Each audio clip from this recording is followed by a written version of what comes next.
August 1st, about 4 p.m. Now I'm going to share another one of my poems that I wrote about my people. I wrote this in 98, August of 98. My Foolish Black Brothers and Sisters, Part 2. Because my mother wrote a poem like that she wrote many years ago. And so I wrote it to honor her. You know, originally there was a poem created by my mom. It told a tale of insanity by people of color who had been harmed.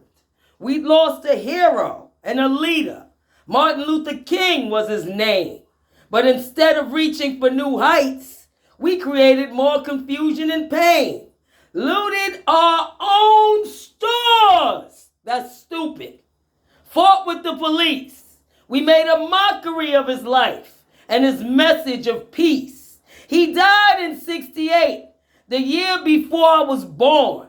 And almost 30 years later, my people are still torn apart by drugs and violence, poverty and pain.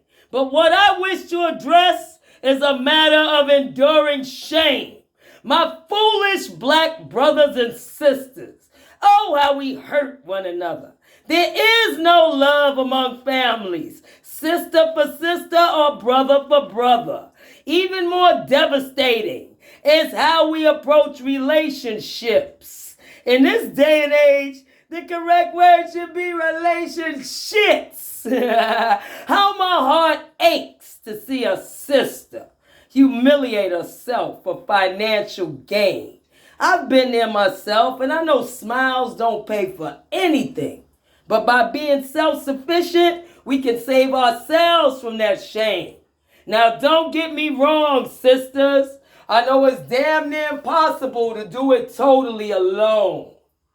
I know it's damn near impossible to do it totally alone. But we can get what we want from our men without leaving our dignity at home. Show consideration for his pockets.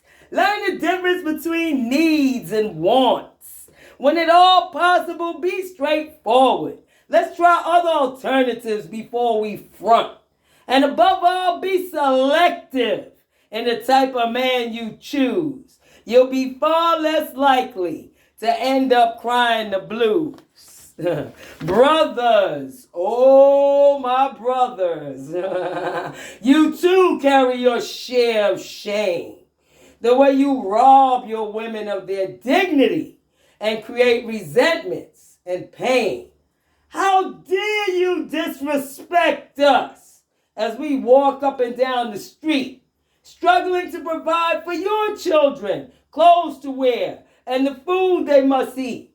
You don't really believe that all women think, hey, sexy is the way to be addressed, but your dick gets hard and your brains go out the window. You say that and more out of your mess. Now, granted, a lot of women these days don't remember how to respect themselves, but that doesn't give you the right to disrespect them further. Do your part to help things be well. Address each woman in the street the same way you would your sister or mother. Respect your relationships. Don't dog around. You might bring a killer disease to your lover. Remember that being a man is so much more than a word. If you think that women are meant to be beaten, then you obviously have not heard. M stands for providing money for your children. A announces acceptance of responsibilities. And N, providing a nurturing environment for your family. That's what being a man is all about. And it's much easier to say than to do. So before you step to that fine young woman, ask yourself, is all of that you? Now, I'm not just talking off the top of my head. I handed out and taken my share of pain. But today I work hard to enlighten myself. It's about not repeating the same mistakes again. In my 30 years of life, remember this was wrote in 98. In my 30 years of life, I found that education and awareness are the keys. Dr. King was so right when he said not to fight, because the war is inside you and me. Think about it. Yo, I wrote that August 6, 1998. Mic drop. Now, there you go. And anybody want to know what else was going on? Check out the videos. YouTube, Renee Jimenez. YouTube, Crystal Clear Eyes. YouTube, Fatal Attraction episode, Deadly Trio, about my only sister, Cheryl Outerbridge, being murdered. Oh, you can, you can look up my blog, www.crystalcleareye.wordpress.com, yo.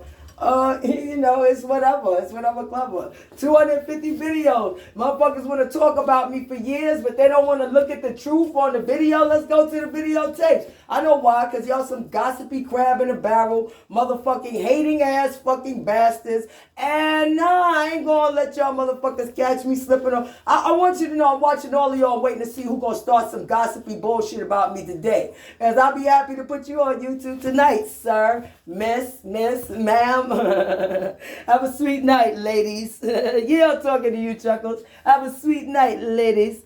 Fuck out of here with they lying ass shit. Friends, family, fucking popo, the law enforcement. Yo, fuck all of that shit, son. Let's go to the videotapes. We ain't another motherfucking super talking about, let me tell you what's going on. Why? The videotape will tell everything. But when I was attacked, then motherfuckers want to get cloudy. No, fuck that shit, son. I got 200 videotapes, 250 videotapes of you motherfuckers, and ain't none of them cloudy. See me anytime.